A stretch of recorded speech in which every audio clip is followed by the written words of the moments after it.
Hello viewers, welcome back to Pritha's cooking house. আজকের এপিসোডে আপনাদের সঙ্গে শেয়ার করব আবারও একটা ব্রেকফাস্ট রেসিপি বা টিফিন রেসিপি, ছাতুর পরোটা। আমরা অনেকেই এই রেসিপিটা খেতে খুবই ভালোবাসি। আজকে আমি আপনাদের সঙ্গে শেয়ার করব ভীষণই নরম কিন্তু একদম কম তেলে কিভাবে ছাতুর পরোটা তৈরি করা যায় তার রেসিপি। চলুন ঝটপট রেসিপিটা দেখে নেওয়া যাক। তো ছাতুর পরোটা তৈরি করবার জন্য আমি এখানে নিয়েছি প্রথমেই একটা বাটি, তার মধ্যে অ্যাড করছি দুটো মিডিয়াম সাইজের পেঁয়াজ কুচি। খুব মিহি করে পেঁয়াজটাকে কুচি করে নেওয়া হয়েছে। তারপরে অ্যাড করব কাঁচা লঙ্কা কুচি। আমি এখানে 6 থেকে 7টা কাঁচা পাকা লঙ্কাকে ভালো করে কুচিয়ে নিয়েছি। ঝালটা অবশ্যই আপনারা আপনাদের স্বাদ অনুযায়ী দেবেন। আমি একটু ঝালঝালি পছন্দ করি, তাই আমি একটু বেশি দিয়েছি লঙ্কা কুচি। তারপরে অ্যাড করছি 2 টিস্পুন পরিমাণ রসুন কুচি। এবার অ্যাড করছি 2 টেবিল স্পুন পরিমাণ ধনেপাতা কুচি। তারপর অ্যাড করছি স্বাদ অনুসারে একটু লবণ। লবণটা অল্পই দেবেন, কারণ এরপরই আমরা অ্যাড করছি আম তেল বা আচারের তেল। আমি এখানে আম তেল ব্যবহার করছি, আপনারা চাইলে অন্য যে কোনো আচারের তেল ব্যবহার করতে পারেন।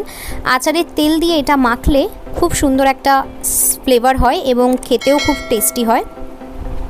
তো আম তেলের মধ্যেও যেহেতু লবণ থাকে, তাই লবণের পরিমাণটা আপনারা একটু বুঝে দেবেন। তো আমি এখানে পরিমাণ মতো আম এবং আম তেল নিয়ে নিলাম। আমি এখানে 3 টুকরো আম নিয়েছি এবং বেশ কিছুটা পরিমাণ আম তেল নিয়েছি। খুব ভালো করে আমাদের পেঁয়াজ, রসুন এবং লঙ্কা কুচির সঙ্গে এই আম তেলটাকে মিক্স করে নিতে হবে এবং আমগুলোকে খুব ভালো করে হাত দিয়ে আমাদের ম্যাশ করে নিতে হবে। তো দেখুন, ভালো করে আমরা এটাকে মেখে নিয়েছি। এবার একটা ঢাকনা চাপা দিয়ে আধ ঘন্টার জন্য এটাকে সাইডে রেখে দেব। এবারে চলুন আমরা পরোটার জন্য ময়দার ডোটা তৈরি করে নিই। তার জন্য আমি এখানে নিচ্ছি 2 কাপ পরিমাণে ময়দা। আপনারা চাইলে আটা ময়দা মিক্স করেও কিন্তু পরোটাটা তৈরি করতে পারেন, আবার শুধু আটা দিয়েও তৈরি করতে পারেন। তবে আমি আজকে শুধু ময়দা দিয়ে এটা তৈরি করছি। এবার ময়ানের জন্য আমি দিয়ে দিলাম স্বাদ অনুযায়ী একটু লবণ এবং 2 টেবিল স্পুন পরিমাণ সাদা তেল বা রিফাইন্ড অয়েল। খুব ভালো করে মিক্স করে নেওয়ার পর এবারে আমরা অল্প অল্প করে জল অ্যাড করে একটা ময়দার ডো তৈরি করে নেব। লুচি পরোটার জন্য যেরকম ময়দার ডো তৈরি করি, একটু শক্ত মতো সেরকমই ডো তৈরি করতে হবে। খুব বেশি জল একেবারে অ্যাড করবেন না, কারণ বেশি জল অ্যাড হয়ে গেলে ডোটা নরম হয়ে গেলে পরোটাটা তৈরি করতে অসুবিধা হয়। ছাতুর পরোটার জন্য একটু শক্ত দই আমাদের প্রয়োজন। তো দেখুন, আমাদের ডোটা তৈরি হয়ে গেছে। এবার এটাকে ঢাকনা চাপা দিয়ে 15-20 মিনিটের জন্য রেখে দিয়েছিলাম। 20 মিনিট পর ফিরে এলাম। ডোটাকে আরও 1 থেকে 1.5 মিনিটের জন্য একটু হাত দিয়ে মেখে নেব। তারপরে এই ডোটা থেকে ছোট ছোট পরিমাণ লেচি কেটে নেব। খুব ছোট না, লুচি তৈরি করতে যেরকম ডো লাগে তার থেকে একটু বড়, মানে মিডিয়াম সাইজের আমরা লেচি কেটে নেব। তো আমি এখানে যে পরিমাণ ময়দা ব্যবহার করেছি তাতে আমার 12টা মিডিয়াম সাইজের লেচি হয়েছে, মানে এর থেকে 12টা পরোটা তৈরি হবে। এবারে যে আম তেল দিয়ে পেঁয়াজ, রসুন, লঙ্কা কুচি, ধনেপাতা কুচি মেখে রেখেছিলাম তার মধ্যে অ্যাড করব পরিমাণ মতো ছাতু। আমি এখানে 12টা পরোটা তৈরি করার জন্য 1 কাপ পরিমাণ ছাতু ব্যবহার করেছি। ছাতুটা অ্যাড করে খুব ভালো করে সমস্ত কিছুর সঙ্গে মিক্স করে নিতে হবে এবং এক্সট্রা কোনো জল ব্যবহার করবেন না। লবণ এবং আম তেল দিয়ে পেঁয়াজ মেখে রাখার ফলে এর থেকেই যেটুকুনি জল বেরিয়েছে তাতেই বেশ একটা ঝুরঝুরে ছাতুর মিক্সচার প্রয়োজন।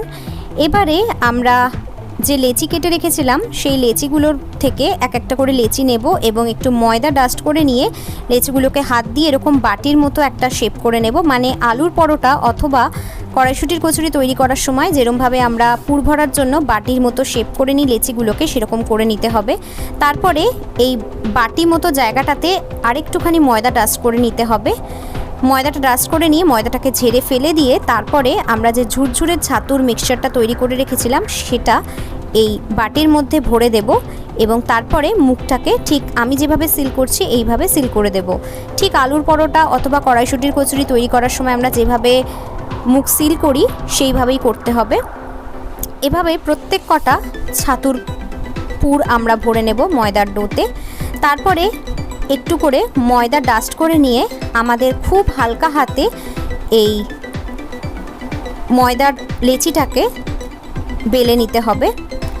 একদম হালকা হাতে কিন্তু বেলতে হবে, কারণ না হলে ভেতরের পুর ফেটে বেরিয়ে যেতে পারে।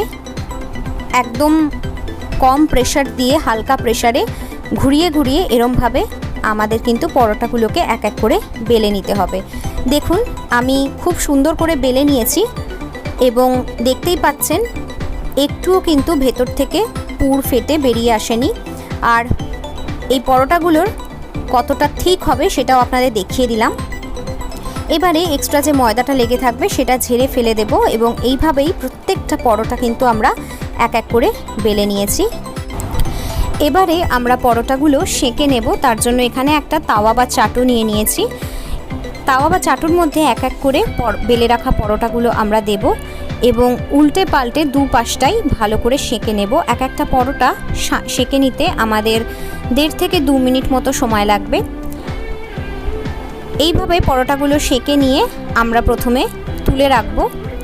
প্রত্যেকটা পরোটাই দেখুন ভালো করে সেঁকে নেওয়া হয়ে গেছে। এবার পরোটাগুলো ভেজে নেওয়ার পালা। তার জন্য তাওয়া বা চাটুর মধ্যে প্রথমেই আমি দিয়ে দিলাম রিফাইন্ড অয়েল, মোটামুটি 1/2 টেবিল স্পুন পরিমাণ। তারপর সেঁকে নেওয়া একটা পরোটা তাওয়া বা চাটুর মধ্যে দিয়ে দিলাম এবং পরোটার ওপরের পোর্শনেও একটু ভালো করে অয়েল ব্রাশ করে দিলাম। তারপরে পরোটাটাকে আবার উল্টে দিলাম। এইভাবে একটা খুন্তি বা স্প্যাটুলার সাহায্যে চারিপাশটা চেপে চেপে আমাদের দুপাশটাই পরোটার ভালো করে ভেজে নিতে হবে। যখন সুন্দর কালার চেঞ্জ হয়ে যাবে তার মানে পরোটাগুলো ভেজে নেওয়া হয়ে গেছে। তখন আমরা পরোটাগুলোকে তুলে নেব এবং ওইভাবেই প্রত্যেকটা পরোটা কিন্তু আমরা ভেজে নেব। আপনারা চাইলে ছাঁকা তেলে বা আরও বেশি তেলেও পরোটাগুলো ভেজে নিতে পারেন। তবে এখনকার দিনে আমরা সবাই যেহেতু হেলথ কনসিয়াস, তাই জন্য আমি একটু কম তেলেই এইভাবে ছাতুর পরোটা খেতে পছন্দ করি এবং এতে পরোটাগুলো খেতেও খুব ভালো হয়। দেখুন আরেকটাও পরোটা আমার ভেজে নেওয়া হয়ে গেছে। তো এইভাবে অয়েল ব্রাশ করে করে প্রত্যেকটা পরোটা কিন্তু আমরা ভেজে নিয়েছি এবং আপনাদের একবার দেখিয়ে দিই, প্রত্যেকটা পরোটাই কিন্তু ভীষণ সফট হয়েছে। একটা পরোটা একটু আপনাদের ছিঁড়ে দেখিয়ে দিই। দেখুন খুব ইজিলি কিন্তু পরোটাটা আমরা ছিঁড়ে নিতে পারছি। দেখেই বুঝতে পারছেন পরোটাগুলো কতটা সফট বা নরম হয়েছে এবং পরোটার ভেতরটা দেখুন একদম ছাতুর পুর কিন্তু ভরপুর দেখা যাচ্ছে। এইভাবে ছাতুর পরোটা আপনারা বাড়িতে তৈরি করুন। ব্রেকফাস্টে খেতে পারেন অথবা বাচ্চাদের টিফিনেও দিতে পারেন। বাচ্চা থেকে বড় সকলেই এই পরোটাটা খুব ভালো খাবে। দই দিয়ে বা আচার দিয়ে এই পরোটাগুলো সার্ভ করতে পারেন। আশা করছি আজকের পর্বের রেসিপিটা ভালো লেগেছে। রেসিপিটা ভালো লাগলে অবশ্যই ভিডিওটাতে লাইক এবং শেয়ার করে দেবেন। খুব শিগগির হাজির হব নেক্সট এপিসোডে। Till then, bye by.